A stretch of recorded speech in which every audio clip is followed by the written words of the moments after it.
এসব জিনিস হুজ্জাতুল্লাহিল বালেগার এক লাইন যদি পড়তে পারে, এক লাইন পড়বে শুধু এসে।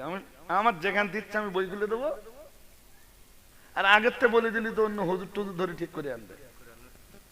এই জন্য কি বলেছি, আমি যেখান থেকে খুলে দেবো সেখান থেকে পড়তে হবে।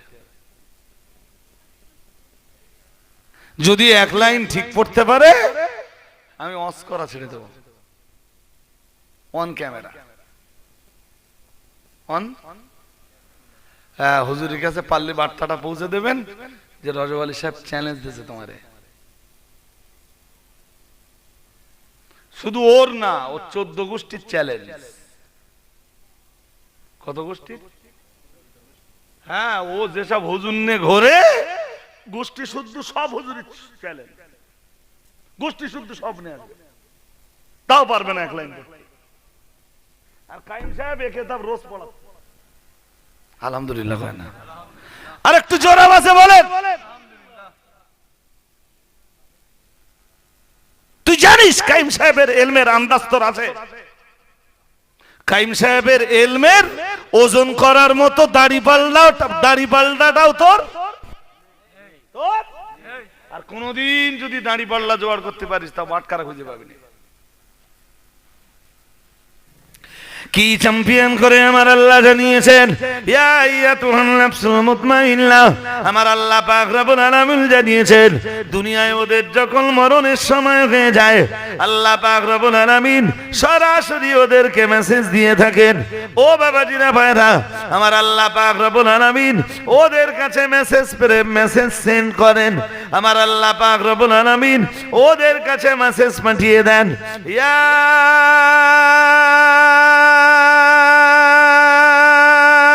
আইয়াতুহান নাফসুল মুতমাইন্নাহ। আমার আল্লাহ পাক রব্বুল আলামিন বললেন, হে দুনিয়ার প্রশান্ত আত্মা, আমি আল্লাহ পাক রব্বুল আলামিন বলছি, ইরজিই ইলা রাব্বিকি রাদিয়াতাম মারদিয়া। তোমার পার্থিব জীবন ছাড়ার সময় হয়ে গেছে। ইরজিই ইলা রাব্বিকি রাদিয়াতাম মারদিয়া। এখন তোমার রবের কাছে আসার সময় হয়েছে। এসো, ফিরে এসো সন্তুষ্ট চিত্তে সানন্দে। তুমি তোমার রবের কাছে ফিরে এসো। ফাদখুলি ফি ইবাদি অদখুলি জান্নাতি। তুমি ফিরে এসো, তোমার রবের কাছে ফিরে এসো। সারা জীবন তুমি নেকির কাজে খুশি হয়েছো, গুনার কাজগুলোকে বাদ দিয়ে সন্তুষ্ট হয়েছো। আজ তোমার পুরস্কার পাবার সময় হয়েছে। শুধু তুমি তোমার চোখ দুটোকে বন্ধ করো। তোমার চোখ দুটোকে বন্ধ করার সঙ্গে সঙ্গে তুমি আমার নেক বান্দাদের দলে ঢুকে যাও। আমার উচ্চ পরিষদের সদস্য মণ্ডলী যারা আছেন, তুমি তোমার চোখ দুটো বন্ধ করার সঙ্গে সঙ্গে উচ্চ পরিষদের সদস্যদের সঙ্গে তুমি মিলিত হয়ে যাও। কি বুঝতে অসুবিধা হচ্ছে? হ্যাঁ, এরা তখন এই দেহ নামের আবরণটাকে দুনিয়ায় রেখে কোথায় চলে যায়? ওই উচ্চ পরিষদের সদস্যদের সঙ্গে যে মিলে যায়। কথা বুঝতেছেন? উচ্চ পরিষদের সদস্যরা 3 ভাগে বিভক্ত। কয় ভাগে? জোর করে বলেন। 3 ভাগে। প্রথম 2 ভাগ ফেরেশতা, এক শ্রেণীর ফেরেশতা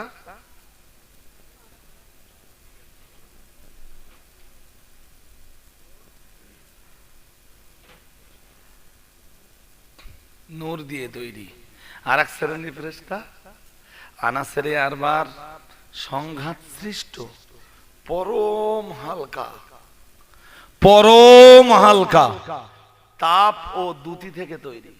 তারপরে আল্লাহ তাদেরকে এক পবিত্র রূহের সংযোগ ঘটিয়ে দেয়। সুবহানাল্লাহ। আর একটু মন খুলে বলেন হাজিরিন, এই মালাউল আলা বা উচ্চ পরিষদের সদস্যরা আবার মাঝে মাঝে এই পৃথিবীর মানুষের কল্যাণের জন্য আর অকল্যাণ থেকে মানুষকে বাঁচানোর জন্য মাঝে মাঝে মিটিং করে। যে পার্লামেন্টে বসে মিটিং করে সেই পার্লামেন্টটার নাম হলো হাদিরাতুল কুদস। কি নাম?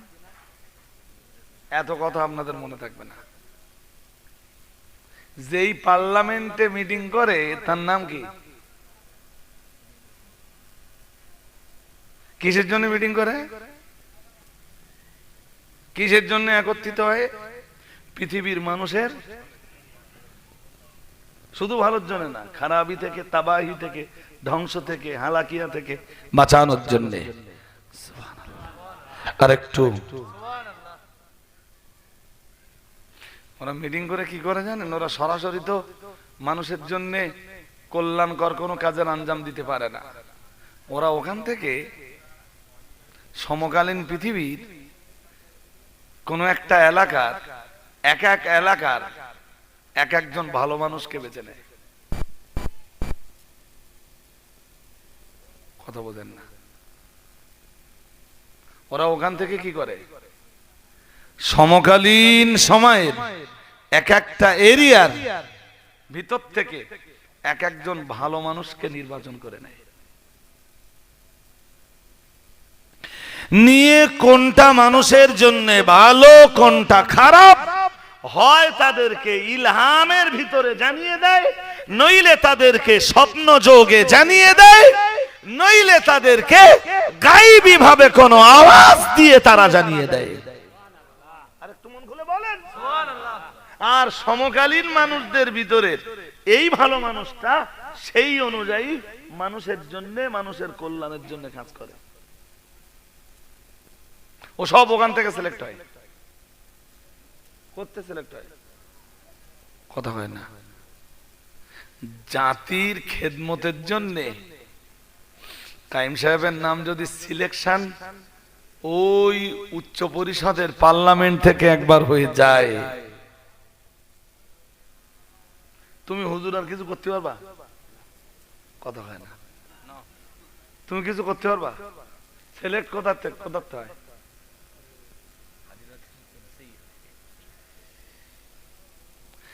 যেসব হুজুররা কাইম সাহেবের পিছনে লেগে আছে, ওরা হাদিরাতুল কুদসের নামও জীবনে, আরে তুই হাদিরাতুল কুদসের নাম শুনেছিস?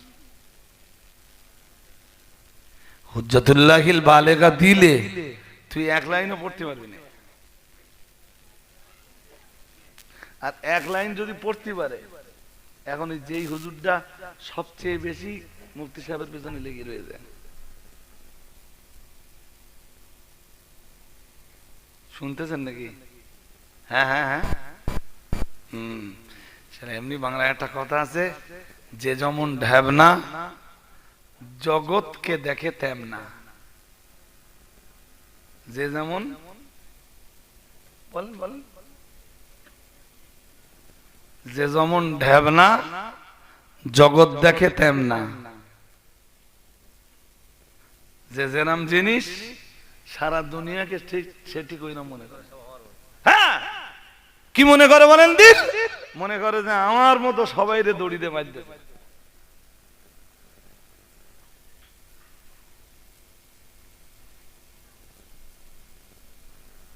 কি বলছি বুঝতেছেন নাকি? হ্যাঁ জি, এসব জিনিস হুজ্জাতুল্লাহিল বালেগার এক লাইন যদি পড়তে পারে, এক লাইন পড়বে শুধু এসে। আমার যেখান ইচ্ছা আমি বই খুলে দেবো, আর আগের থেকে বলে দিলি তো অন্য হুজুর টুজুর ধরে ঠিক করে আনবে। এই জন্য কি বলেছি, আমি যেখান থেকে খুলে দেবো সেখান থেকে পড়তে হবে। যদি এক লাইন ঠিক পড়তে পারে আমি অস করা ছেড়ে দেবো, অন ক্যামেরা অন। হ্যাঁ, হুজুরের কাছে পারলে বার্তাটা পৌঁছে দেবেন যে রজব আলী সাহেব চ্যালেঞ্জ দিয়েছে তোমারে। শুধু ওর না, ও 14 গোষ্ঠীর চ্যালেঞ্জ। কত গোষ্ঠীর?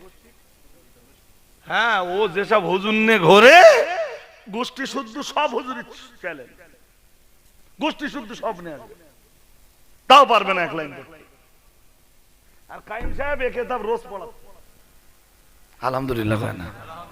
আর একটু জোরে আওয়াজে বলেন। তুই জানিস কাইম সাহেবের এলমের আন্দাজ তোর আছে? কাইম সাহেবের এলমের ওজন করার মতো দাড়ি পাল্লাটাও তোর। আর কোনদিন যদি দাড়ি পাল্লা জোগাড় করতে পারিস তা বাটকারা খুঁজে পাবি না। কি বলেছি বুঝতে পারেননি? মুফতি সাহেবের এলেম ওজন করার মতো দাড়ি পাল্লা তো নেই। কোনদিন যদি দাড়ি পাল্লা খুঁজেও পাস বাটকারা পাবি না, ওজন দিবি কি দে?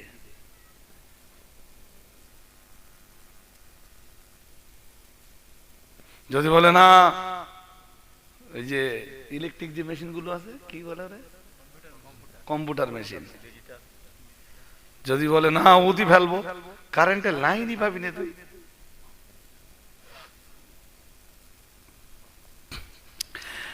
হাজিরিনে মজলিস, বড় লজ্জার সাথে বলতে হয় ও বাবাজিরে ভাইরা, আমি তো বলতে বলতে অনেক দূর চলে এসেছি। মহান আল্লাহ জানিয়েছেন ওয়া আহাল্লাল্লাহুল বায়া ওয়া হারামার রিবা, আল্লাহ পাক রব্বুল আলামিন সুদ হারাম করে দিয়েছেন আর ব্যবসাকে আমার আল্লাহ হালাল করে দিয়েছেন।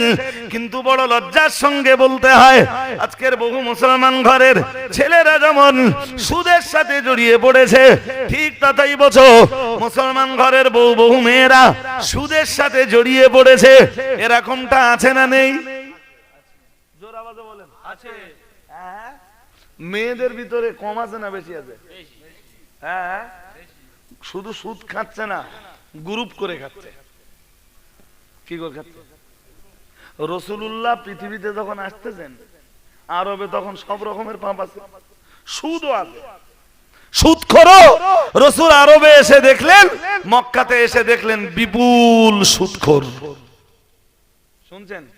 সুদ খাওয়ার লোক ছিল, বাট গ্রুপ করে সুদ খাওয়া লোক ছিল কিনা ওইটা তারিখের কিতাবে লেখা নেই। তারিখের কিতাবে লেখা আছে সুদখোর ছিল, কিন্তু গ্রুপ করে সুদ খেত কিনা এটা লেখা নেই। কেয়াস করে বুঝলি তো ওইটাই বোঝা যায় যে না ছিল না। সব গ্রুপ করে সুদ খাচ্ছে। কি করে? জাহিলি যুগের চাইতে এ যুগ খারাপ হয়ে গেছে না? হ্যাঁ না বলে না? হ্যাঁ, কি বলতেছেন? জাহিলি যুগের চাইতে এ যুগ খারাপ হয়ে গেছে না? বুঝতে পারো না কথা? মেয়েদের সাবধান করে দাও। কি বললেন আল্লাহ? আল্লাহ পাক কোরআনুল কারীমের অন্য আয়াতে আরো জানিয়েছেন ইয়া আইয়ুহাল্লাযীনা আমানুত্তাকুল্লাহা ওয়া যারু মা বাকিয়া মিনার রিবা ইন কুনতুম মুমিনিন ফাইন লাম তাফআলু ফাযানু বিহারবিন মিনাল্লাহি ওয়া রাসূলিহি। মহান আল্লাহ জানিয়েছেন ইয়া আইয়ুহাল্লাযীনা আমানুত্তাকুল্লাহা, মহান আল্লাহ জানিয়েছেন হে দুনিয়ার ঈমানওয়ালা মানুষের দল, ইত্তাকুল্লাহা, তোমরা আল্লাহকে ভয় করো, ওয়া যারু মা বাকিয়া মিনার রিবা, মহান আল্লাহ বললেন সুদ খাওয়া বন্ধ করো। কি করো? হুকুমকার আল্লাহ, হুকুমকার আল্লাহ। ওয়াদারু মা বাকিয়া মিনার রিবা, মহান আল্লাহ জানিয়েছেন ইন কুনতুম মুমিনিন, তোমরা ঈমানদার হয়ে থাকলে সুদ খাওয়া বন্ধ করো। ও বাবাজিরা ভাইরা, আল্লাহ পাক আবার জানিয়েছেন ফাইন লাম তাফআলু ফাযানু বিহারবিন মিনাল্লাহি ওয়া রাসূলিহি। মহান আল্লাহ জানিয়েছেন আমি আল্লাহ পাক রব্বুল আলামিন সুদের এগেনস্টে এত বিধিবিধান দেওয়ার পরেও যদি সুদের পাল্টা আমি আল্লাহ আমার কোরআনের বিধানের চাইতে তোমার কাছে অনেক বড় হয়, আমার কোরআনের আইনের চাইতে যদি সুদের টাকার উপরে তোমার মায়া মমতা বেশি হয়, আমার কোরআনের ভালোবাসার তুলনায় যদি সুদের টাকার ভালোবাসা তোমার কাছে বেশি হয়, মহান আল্লাহ জানিয়েছেন তুমি এরপরে তুমি সুদে জড়ালে আমি আল্লাহ পাক রব্বুল আলামিন বলছি ফাযানু বিহারবিন মিনাল্লাহি ওয়া রাসূলিহি। এরপরেও যদি তুমি সুদের সাথে জড়িয়ে যাও আমি আল্লাহ পাক রব্বুল আলামিন বলছি তুমি তৈরি হয়ে যাও। তোমার চোখ বন্ধ হলে তুমি কবরে এলে কিংবা হাসরের ময়দানে আমি আল্লাহ পাক রব্বুল আলামিন তোমার মতো সুদখোর নারী পুরুষের সঙ্গে আমি আল্লাহ নিজেই যুদ্ধ করব। নাউজুবিল্লাহ কও। কে যুদ্ধ করবে? কার বিরুদ্ধে? জোরে বলেন, আরো জোরে বলেন। বাড়ির ভাবির এই আয়াতটা শোনাবেন। কোরআনুল কারীমের সূরা বাকারার 275, 276, 277, 278, 279 সব সুদের বিরুদ্ধে। সব ভাবি কোরআনও পড়তেছে, সুদও খাচ্ছে। ও ভাবি কি পড়তেছো? কি পড়লি আর কি হলে?